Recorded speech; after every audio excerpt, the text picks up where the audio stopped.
Entre deux spectacles d'art vivant, on a eu l'idée de réunir Olivier Ricard, Myriam Lafay et Guy Lenguet, trois artistes émergents en art visuel, pour une discussion inédite ponctuée par le dévoilement de questions mystères. Place aux artistes. Voici une première question. À ce moment précis de votre vie, pourquoi choisissez-vous de vous exprimer à travers les arts visuels? Je peux y aller, j'ai une idée de réponse. Peut-être que vous allez... Moi, pour moi, les arts visuels, tu sais, moi, j'ai commencé mes études en animation 3D au cégep. Puis, pour moi, les arts visuels, il n'y a rien qui est plus comme de la création à l'état pur, on dirait. On dirait que les codes en arts visuels sont moins... C'est comme s'ils étaient moins stricts.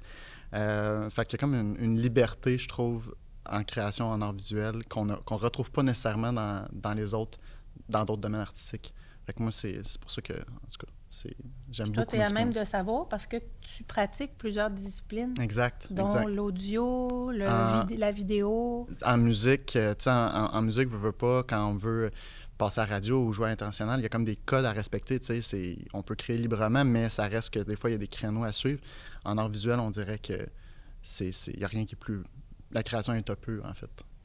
J'aime le dire comme ça, en tout cas. Je vais rebondir là-dessus parce que oui, l'idée de liberté, il y a comme... C'est nous qu'on crée nos propres codes, puis nos propres codes, en tout cas, dans mon cas, ça me descend vraiment de mon âme, de mon esprit, puis il n'y a comme pas d'interférence dans les choix que j'ai à faire pour créer une œuvre. C'est vraiment, ça part de mon intérieur. Puis évidemment, mon intérieur est en interconnexion avec l'environnement, avec la nature, avec la culture, avec les autres. Donc, c'est tout ça qui vient comme se mijoter à l'intérieur de moi puis qui va ressortir en œuvre. Fait que ouais, la liberté, je rebondis là-dessus, c'est vraiment pour ça que j'ai aussi choisi ce médium-là des arts visuels. Puis, en lien avec ma démarche en design de mode, tu sais, en art visuel, moi, ma pratique est vraiment pas mercantile. Tu sais, l'idée, c'est pas de vendre des œuvres, c'est de faire vivre une expérience. Donc, il y a cette idée-là d'offrande qui est comme en deçà de tous les dictats du capitalisme, en fait. Liberté, finalement. Ouais. Moi, j'abonde en votre sens. C'est la liberté aussi. À mon âge, je crois être la doyenne de ce groupe, à bientôt 57 ans. C'est comme un cadeau que je me fais. J'ai étudié en arts plastiques il y a très longtemps de ça. Maintenant, je fais un métier plus où j'utilise plus la parole, la communication, soit à l'oral ou à l'écrit, parce que j'écris des livres aussi. Mais ça, pour moi, c'est vraiment un cadeau. Puis la démarche artistique a été tellement salvatrice. Ça a été tellement bon pour mon système nerveux de juste être là avec mes pièces. Puis chaque pièce a sa personnalité, puis chaque pièce a une résonance très particulière. Donc, pour moi, c'était un choix qui s'imposait, juste de faire des œuvres concrètes.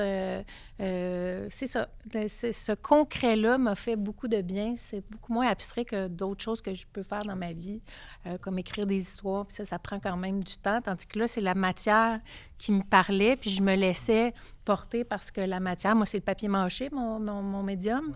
Puis voilà. Juste avant qu'on passe à la prochaine question, j'ai le goût de rebondir là-dessus sur la capacité qu'a l'art de nous actualiser, justement. C'est comme, à travers l'œuvre qui nous parle, bien, nous aussi, on se transforme. Donc, il y a vraiment une communication qui se crée entre nous et l'œuvre. Puis ça, je pense que dans cette liberté-là, ça le permet. Alors que quand on est plus cadré parce qu'on doit faire selon certains codes, bien, peut-être que l'intuition a moins la place de s'expandre.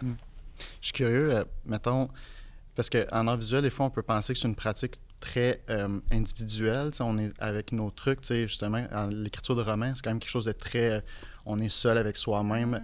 Est-ce que tu as eu l'impression qu'en art visuel, des fois, il y a cette possibilité-là de collaboration plus grande, ou est-ce que tu as le même sentiment des fois que c'est très... on est seul, on est l'artiste qui crée un peu seul avec soi-même, ou si cette collaboration. Pour cette première expérience-là, je l'ai faite seule parce que je ne connais pas autre chose, mais tu amènes un bon point, là, il y a sûrement des collaborations ou sûrement des familles, des familles à faire de ces œuvres-là. Moi, j'aimerais ça. Moi, je suis une fille de gang, je suis une fille de groupe, je suis une monitrice de camp. Ouais. Tu vois, tu fais naître des idées. C'est une première, mais pas une dernière, j'imagine. En tout cas, nous deux, on a des pompons dans nos œuvres, oui. Fait que c'est un signe. On s'est reconnus, nous autres. On s'est reconnus. Question 2 pour toi. Alors, Vous souvenez-vous d'une rencontre marquante avec une œuvre d'art? 4D, truc, monette, l'œuvre d'art sonore, là, qu'il y a 40 speakers, qui est au musée d'Ottawa. Aïe, je m'en rappelle pas. Mais en tout cas, bref, c'était ici, à Shawinigan. Quand j'étais jeune, au cégep, il y avait ces 40 speakers-là dans une grande salle, puis c'était comme des voix un peu angéliques qui faisaient ensemble une symphonie de voix. Cette œuvre-là a changé ma vie. J'ai pleuré. C'était magnifique. Ouais. Moi, j'irais avec l'œuvre Manifesto de Julian Roosevelt. Ça met en scène Cate Blanchett, puis c'est 12 vidéos, 12 courts-métrages projetés simultanément dans l'espace. Je l'ai vu au Musée d'art contemporain. Puis, tu sais, moi, il y a beaucoup l'esthétique cinématographique dans ma pratique. Fait que là, je trouvais ça vraiment intéressant de voir un artiste qui vraiment là, présente ces courts-métrages-là dans cette esthétique-là très, très cinématographique, très narratif. Puis chacune des vidéos est comme une interprétation, une mise en scène d'un des manifestes qu'il y a eu dans l'histoire de l'art. Donc le dadaïsme, le surréalisme, l'art conceptuel, etc. Donc c'est le genre d'œuvre qu'il faut lui donner du temps. Chaque vidéo est comme 10 minutes. Tu veux toutes les voir, ça fait 120 minutes. Puis il y a ce moment-là dans l'espace où il y a comme un moment précis dans l'installation où là, tous les personnages se mettent un peu à chanter simultanément. Bien, tous les personnages qui est toujours Cate Blanchett. Puis là, ça m'a fait capoter, là, qu'à un moment précis, alors que tout est très... Chacun a leur univers visuel, mais là, il y a un moment où tout se synchronise. La voix, ça devient un peu comme uniforme, en fait. Ça m'a fait bien triper. C'est très, très enveloppant. Tu fais partie de l'œuvre, là, pratiquement. Oui, très immersif. Ouais. Moi, je me rappelle, puis c'est pas... Il y a plusieurs artistes féminines qui m'ont beaucoup marquée dans ma vie. Madame de Saint-Phal, là, qui était complètement colorée, disjonctée. Moi, je pense beaucoup aux artistes féminines qu'on n'a pas vues ou qu'on n'a pas connues parce qu'à l'époque, les filles n'étaient pas mises en lumière. Donc, c'est un peu ma démarche, c'est de prendre la place aujourd'hui, tu sais, que peut-être des femmes, dans les siècles auparavant, n'ont pas pu prendre par leurs arts. Ça m'a beaucoup touchée pendant ma démarche artistique, pendant ma production. Puis une fois, je me rappelle être allée faire une conférence dans une école secondaire. Puis un groupe de filles avait fait des œuvres en papier mâché sur leurs règles, sur les menstruations. Écoute, ça m'avait tellement touchée de voir à quel point c'était premièrement encore tabou. Là. J'ai vu cette exposition-là il y a peut-être 3 ou 4 ans. C'était encore tabou, mais que les filles aient cet espace-là pour exprimer quelque chose dont on parle pas bien. Moi, ça m'avait beaucoup touchée de rencontrer ces jeunes femmes-là, de voir ce qu'elles avaient fait, puis c'était vraiment beau, là. C'était flyé, là, des utérus avec de la dentelle. En tout cas, moi, t'aurais aimé ça, il y a des pompons. En tout cas, c'était vraiment beau, là. Fait que, tu sais, moi, je pense à toutes les femmes qui, avant moi, ont peut-être pas eu l'espace pour créer, puis qui étaient peut-être derrière un homme, hein. On en connaît certaines, là, qui ont créé derrière des hommes. Fait que moi, ma démarche artistique a été beaucoup teintée de ça, là, pendant que je créais. À toi. Super. Oh!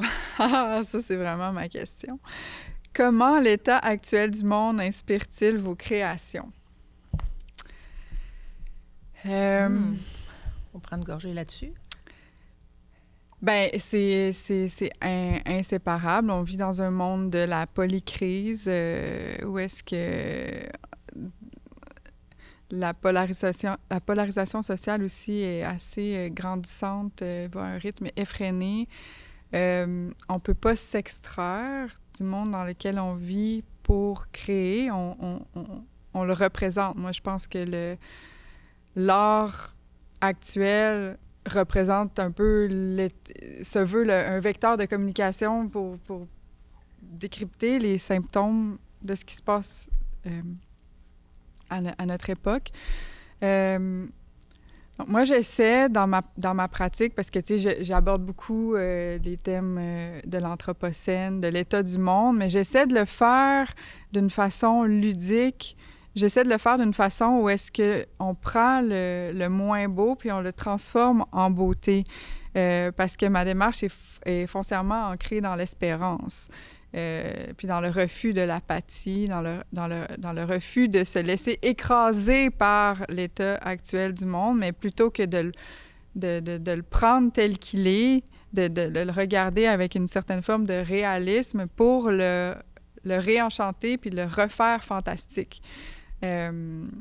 Parce que c'est ça, dans ma démarche, j'utilise beaucoup des matériaux recyclés, des choses qui ont été jetées, des choses qui ont été abandonnées, puis je le revalorise. Puis je pense que c'est aussi une forme de réponse à qu'est-ce qu'on observe dans le monde, OK, comment qu'on peut appréhender ça, tu sais. Donc, moi, c'est comme ça que j'intègre la terrible réalité. Et vous? Ben moi, c'est drôle parce que j'ai longtemps, on dirait, pas voulu me faire trop influencer par justement l'état de notre société ou ce qui se passe justement dans les médias et tout ça. Puis on dirait que c'est venu naturellement, spécifiquement pour Récits en résonance. Dans le fond, moi, je suis beaucoup fasciné par les interactions entre individus. Puis en ce moment, ce que je vois sur le web au niveau des interactions, où il y a comme une polarisation vraiment, puis une radicalisation des points de vue, des opinions. Il se crée des chambres d'écho, il se crée justement des fossés immenses entre différents modes de pensée. Puis ça, moi, il y a quoi qui me trouble assez là-dedans. Fait que ça m'a beaucoup inspiré pour créer construire la narrativité dans l'installation. Fait que oui, finalement, malgré moi, ça vient. Puis c'est comme, j'aime à penser, moi j'ai un côté un peu plus cynique puis un petit peu plus dramatique de ça. J'aime dramatiser un peu les choses pour que, puis en tout cas, m'amuser un peu avec ça pour que ça devienne étrange puis des fois un peu lourd. Je pense que c'est mon petit côté un peu plus sombre. Mais ouais, tout à fait. Mais en ouais, même temps, des fois, il faut aller là pour remonter. Je pense que oui. Si on touche à quelque chose, résonance dans ton titre le dit aussi. Oui, c'est ça. Fait que c'est de trouver une espèce de juste milieu entre... Parce que des fois, ça peut devenir satirique si comme t'es trop dans le... Mais j'aime m'amuser avec ça, finalement. Fait que finalement, oui, c'est ça. Je pense pas que j'ai un regard tant critique, mais clairement, je veux qu'on y réfléchisse. Sans que... Via mon art, je pense pas que je prends une prise de position stricte, mais j'aime peut-être qu'on puisse ouvrir un peu la réflexion sur ça. Oui, évidemment, influencée par... même si je me sens cabanée pendant presque 2 mois dans mon petit shack avec mon poêle à bois pour faire mes œuvres, forcée d'admettre qu'il se passe des affaires, ça brasse, puis tout ça.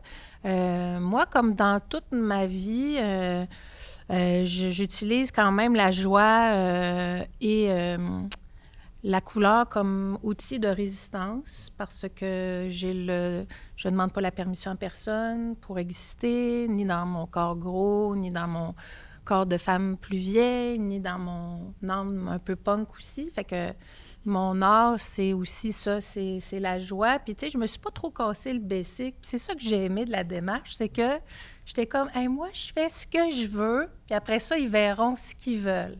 Tu sais, on dirait que je me suis pas donné de balises ou de repères trop serrés. Tu sais, pourquoi des radis? Pourquoi des Barbie à 3 têtes? Pourquoi un homard géant? Bien, c'est à vous de le découvrir. Moi, je le sais ce que ça veut dire pour moi, mais la couleur est importante. Je trouve que le monde est d'un drabe mortel. Moi, je ressemble à personne. Je veux pas ressembler à personne, mais en même temps, j'aime tout le monde, puis tout le monde fait ce qu'il veut avec son corps, sa face, etc. Mais j'ai fait la même chose avec mes pièces. C'était les miennes, mes petits bébés avec leurs petites imperfections. J'en ai un qui est un peu croche, comme « j'aime ça qu'il soit croche, je ne vais pas le mettre droit. » C'est la pièce qui me disait « je vais être croche, je vais être croche. » Bon, ben OK, sois croche. Avec la joie. Vive la joie. Ben, tu te parlais, tu as une formation en humour. Fait que j'imagine c'est ça te suit ça dans ta création. Il faut que ça reste d'offrir du bonheur, de sortir un peu de son quotidien qui peut être des fois lourd. T'as raison. Moi, je suis pas du tout le clown triste. Là. Des fois, on dit ça des humoristes. Ils sont tristes dans la vie. Moi, je suis pas triste pantoute. Mais oui, t'as raison. Il y a sûrement cette dimension-là de... J'adore faire rire. Le rire, pour moi, c'est comme... c'est la cohésion, c'est être ensemble. C'est comme, ouais, on s'aime, on s'abandonne à rire. Rire, c'est super intime, je trouve. Fait que c'est bon pour la santé. oui, c'est ça, c'est bon pour la santé. Fait que Je suis bonne pour votre santé. Une autre question ou... Ben oui, je dirais, en continuité avec ce que tu viens de dire, tu sais, moi, mon slogan, c'est fabriquer de la nature à partir de la culture pour réenchanter notre monde endommagé. Puis je dirais que l'émotion que j'ai envie de créer, c'est l'émerveillement, parce que je pense que l'émerveillement, c'est c'est l'état premier qui permet de développer un certain amour de la sagesse, avoir la capacité de s'étonner, c'est ne pas être mort, c'est être dans le mouvement, c'est être vivant.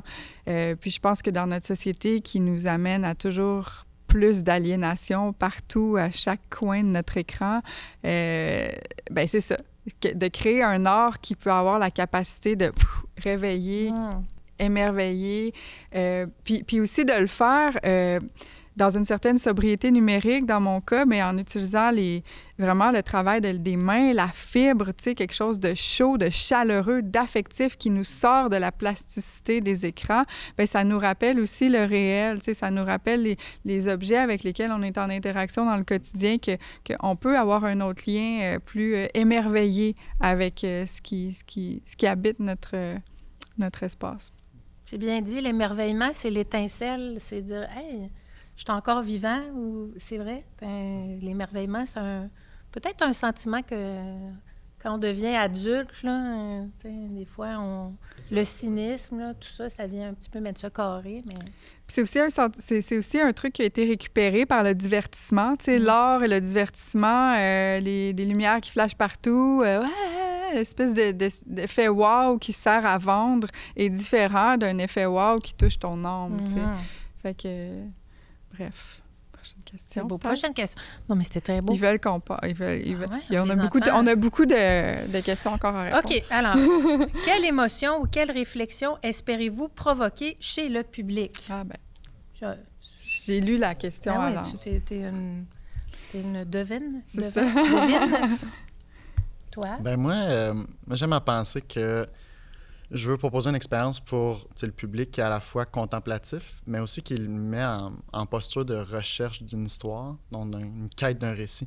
Donc, tu sais, moi, je travaille volontairement des ambiguïtés, l'étrangeté pour que ça se passe un peu, pour que ça reste ouvert, puis que la personne se dise « OK, c'est quoi vraiment? C'est quoi l'histoire? » Puis l'idée, c'est de l'amener à puiser dans son bagage à elle pour que ce récit-là ou cette histoire-là émerge, finalement.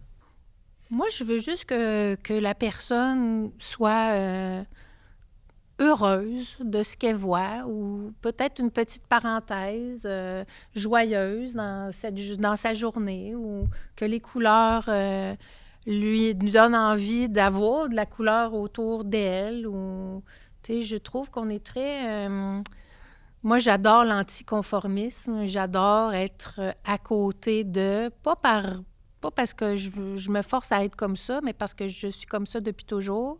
Puis des fois, ce que je constate des gens, c'est que peut-être que les gens ne se le permettent pas ou c'est pas tout le monde qui a la personnalité pour faire ça non plus. Mais tu sais, des fois, je sais que des gens vivent un peu... tu sais, parce que je fais un métier... tu sais, quand j'anime à la télé, puis ça, les gens m'écrivent, tout ça, puis je pense que des fois, je fais des choses que certaines personnes n'osent pas faire, mais à travers moi, ils font comme « Ah, t'étais trop flyée avec ton jumpsuit en brillant à télé, puis tout ça. » Puis je vais pas pour ça, mais ça me fait plaisir. Fait que, tu sais, si en regardant mes œuvres, ils reçoivent un peu de cette joie-là, puis après ça... ils n'ont pas besoin de se mettre un jumpsuit en paillettes, là. Mais tu sais, au moins, ils font comme « Ah, tu sais, j'ai reçu... » J'ai tellement eu de joie à faire mes pièces que je pense que les gens qui vont voir mes pièces vont absorber cette joie-là aussi, tout simplement. Bien, en continuité avec ce que je disais tantôt, inspirer un effet wow profond. Mes œuvres sont quand même complexes, donc on peut les regarder sous un paquet d'angles. On peut passer des heures à regarder chaque mini-détail ou on peut regarder le monument de loin puis pas plonger dedans. Il y a comme tellement de manières d'être en relation avec mes œuvres, mais il y a une forme de beauté, de la complexité qui, pour moi, représente le vivant, qui représente la réalité d'une certaine manière, qui représente notre psyché, notre conscient, notre inconscient. Donc, un peu que mes œuvres permettent aux gens de découvrir et s'approprier la nature humaine, puis la nature du vivant, puis l'aimer, le trouver beau, le chérir, le protéger et le partager. Puis aussi d'oser plonger dans cette complexité-là, de ne pas avoir peur, de rentrer dans l'œuvre, de rentrer en soi. Ouais, c'est vrai. L'idée de oser, tu sais, c'est essayer de...